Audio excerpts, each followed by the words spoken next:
So now that the 2024 Major League Baseball Hall of Fame class has officially been announced, we can look forward to the next year, where it's headlined by Ichiro Suzuki, a legend within the game of baseball, and in my opinion, a man who should go down as the second ever unanimous Hall of Famer.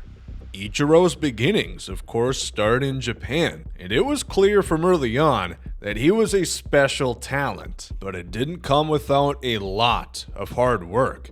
Ichiro dedicated himself to the game of baseball so much that in his early years, baseball already started to feel like a job. Ichiro knew what it would take if he wanted to achieve his dreams and play in the Nippon Professional Baseball League and maybe one day Major League Baseball. And he turned a lot of heads in the process. In high school, a batting average soaring well over 500. But that was hardly the half of Ichiro's talents. In fact, he was primarily seen as a pitcher in his younger years, much thanks to that rocket arm that he later became known for hailing in right field. Unfortunately, despite the impressive statistical resume that Ichiro put up in high school, he wasn't drafted until the 4th round when he joined the NPB, and many people attributed this to Ichiro's smaller stature. At the time, he measured at just over 5 feet 9 inches and just 124 pounds. Combine that with the very unorthodox swing, it caused Ichiro to get largely overlooked in his first 2 seasons playing with the Oryx Blue Wave of the Pacific League. Just a hair over 150 at-bats within those 2 calendar years. But in 1994, Ichiro Suzuki got his shot, and he did not take it for granted, because that season, he batted an astounding .385, a mark that easily won Ichiro the batting title that year, a feat that he would later repeat the next 6 seasons. 7 consecutive batting titles for Ichiro. 1994 was also the first year that Ichiro would be named MVP, again an award that he wouldn't soon give up, as Ichiro was named back-to-back MVP of the Pacific League. Ichiro was dominating baseball in Japan, and plenty of Major League Baseball teams were starting to notice. In 1998, MLB and the NPB adopted the first iteration of the posting system, essentially a pipeline for Japan's best players to have an opportunity to come overseas and play Major League Baseball for a price. A player currently signed to an NPB team can get posted, but if a Major League Baseball team wants to acquire that talent, they must pay a posting fee to the respective team that player is under contract with. And around this time, the hype for Ichiro had never been higher. He was becoming the face of baseball in Japan. By the end of his career playing in the NPB, Ichiro collected over 1,200 hits, 118 home runs, all while sustaining a batting average over .350. And after the year 2000 season, the Oryx Blue Wave and Ichiro came to an agreement that would have him posted, giving all 30 MLB teams a chance to bid for the negotiating rights to potentially sign the Japanese star. And of course, it would wind up being the Seattle Mariners. They had the high bid of $13 million, all to which would go to the Oryx Blue Wave, and the Mariners would spend an additional $14 million on a 3-year contract to sign Ichiro and bring him to Major League Baseball. Ichiro would become just the second player to successfully secure a Major League contract using the posting system. However, despite all the accolades, all the fanfare that Ichiro amassed in his home country, there was a somewhat sense of doubt that his talents would so easily transfer to the game's biggest stage. At the time, there was just a handful of Japanese-born players that actually came over to play Major League Baseball, and notably, almost all of them were pitchers. A position player coming from Japan was almost unheard of. Nevertheless, Ichiro came across the Pacific into Seattle, ready to take his career to new heights. But just 1 week into Ichiro's MLB career, the doubt sort of flipped. Now people wondered if Major League Baseball was ready for Ichiro, as he created one of the quintessential baseball highlights in just his 8th game, throwing an absolute rocket to third base. He got a hit in 16 of his first 17 Major League ball games, 28 hits in just 74 at-bats. And those numbers would not slow down. In his first season, Ichiro had already become the leading vote getter for that year's All-Star game. And that was just the beginning of awards that Ichiro had add to his mantle that season, as he took home the Most Valuable Player, the Rookie of the Year, a Gold Glove, and a Silver Slugger, an achievement that has never been done before. Already in year 1, Ichiro had become a household name. Much of the global superstardom that we see today with Shohei Ohtani,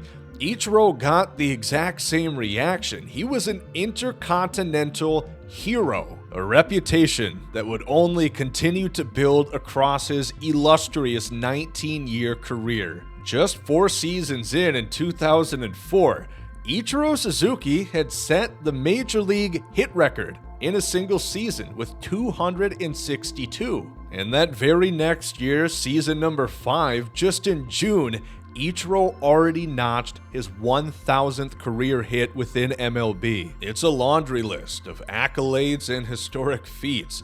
Ichiro was putting on a show that baseball fans had never seen before. But as it happens to all ball players, Ichiro did eventually get older.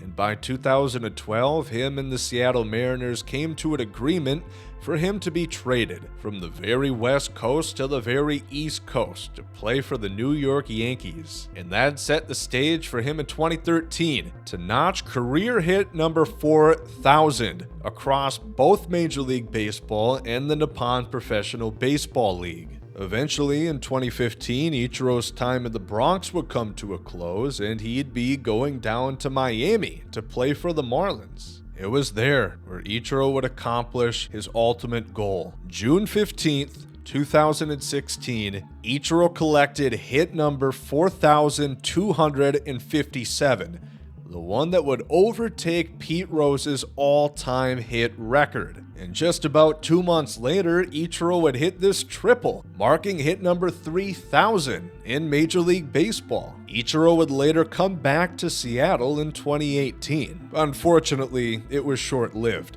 as early on that year, Ichiro and the Mariners announced that he would be serving as a special assistant to the chairman, not fully retiring until the next year in 2019, where to kick off the season, the Mariners and the Athletics would play in Japan at the Tokyo Dome, and it all coming full circle for Ichiro. It was very emotional watching those couple of games, seeing Ichiro back where it all started, in front of the fans that loved, adored, and idolized him as he hung up the cleats and called it a career.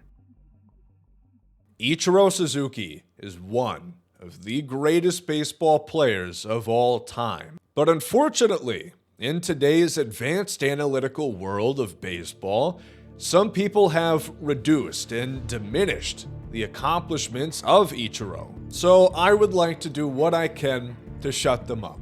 You see, Ichiro suffers from the same thing that Miguel Cabrera is going to suffer from, that Albert Pujols is going to suffer from. All-time great talent that probably stuck around a bit too long. Of course, Ichiro, having played 9 seasons in the NPB, he didn't actually start his Major League Baseball career until the time he was 27 and a half years old. So when you look at the first 10 seasons of Ichiro's MLB career, he was already 36 years old at the time. For many players, that's the age where they might retire, or at the very least be reduced down to a designated hitter. But Ichiro decided to hang around. The remainder of his career was in stark contrast to his prime. From 2011 until 2019, Ichiro put up just over 4 WAR. And a big reason for that is Ichiro losing what made him so great in the first place: his athleticism, his speed, his defense. So it implants this negative memory in your mind about Ichiro. You see him on the field, but he's not the Ichiro that you remember. Seeing a lesser Ichiro for 7 to 8 seasons is going to reduce your memory of just how great he really was. Ichiro did things that will never be done again. His 262 hits in 2004. Nobody's came very close to that number since then, nor has anybody came close to his 372 batting average that season. Of course, offensively, if there was anything close to Ichiro these days, it would be Luis Arraez of the Miami Marlins. Up until the All-Star break this season, Luis Arraez flirted with a 400 batting average. Ultimately, it would fall down to around 350, still a high mark, but not quite Ichiro. But even if Arraez can go shoulder to shoulder with some of those hitting marks, nobody can match the complete package that was Ichiro Suzuki. Around the turn of the 21st century, defensive runs saved became a statistic. Today, it's known as one of the best indicators at how good a defender really is. And within that 10-year prime of Ichiro, he ranked in as the 10th best defender in all of baseball. In 2004, posting an eye-popping 30 defensive runs saved. Since DRS became a statistic, only 4 outfielders have ever reached that mark. Ichiro, Mookie Betts twice, Kevin Kiermaier, and Franklin Gutierrez. You also have to mention the 89 assists that Ichiro recorded from the outfield, ranking second just behind Bobby Abreu in that 2001 to 2010 span. And of course, with Ichiro, you gotta talk the base running.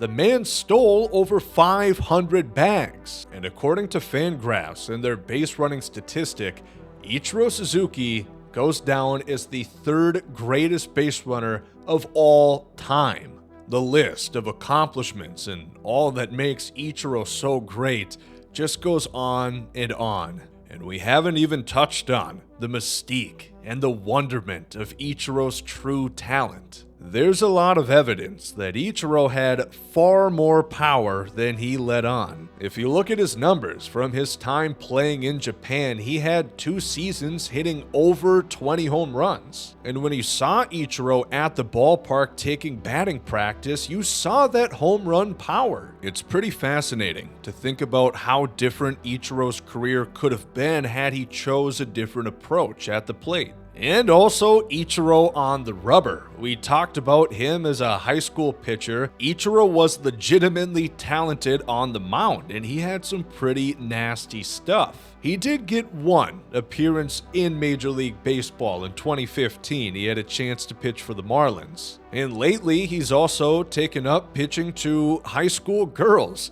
He threw a complete game shutout this season. Ichiro Suzuki is an icon.